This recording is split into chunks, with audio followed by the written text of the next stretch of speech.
Ward number 8ની માતાઓ, બહેનો અને મહિલાઓ માટે લેવાયેલા સંકલ્પના ભાગરૂપે સ્વેચલ વ્યાસ દ્વારા આયોજિત માતૃશક્તિ આશીર્વાદ યાત્રા અંતર્ગત રવિવારના રોજ સફળ આયોજન કરવામાં આવ્યું હતું। વોર્ડ નંબર 8ની કુલ 15,000 મહિલાઓને તીર્થધામના દર્શન કરાવવાના સંકલ્પ મુજબ પ્રથમ ચરણમાં ગઈકાલે 560 મહિલાઓને બસના માધ્યમથી સંપૂર્ણ નિઃશુલ્ક રીતે પવિત્ર તીર્થધામ સાળંગપુર કોટ ગણેશ ધર્મજ બુટ ભવાનીના દર્શન કરાવવામાં આવ્યા હતા।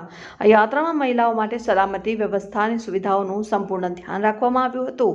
માતાઓ અને બહેનોએ આ સેવા કાર્ય બદલ આયોજકોનો આભાર વ્યક્ત કર્યો હતો। આ પ્રસંગે જણાવવામાં આવ્યું કે બાકી રહેલી 14,500 મહિલાઓને ઉત્તરાયણ પછી તબક્કાવાર તીર્થધામના દર્શન કરાવવાનું આયોજન પણ નિશ્ચિત કરવામાં આવ્યું છે, જેથી વોર્ડની દરેક માતૃશક્તિ આ પવિત્ર યાત્રાનો લાભ લઈ શકે।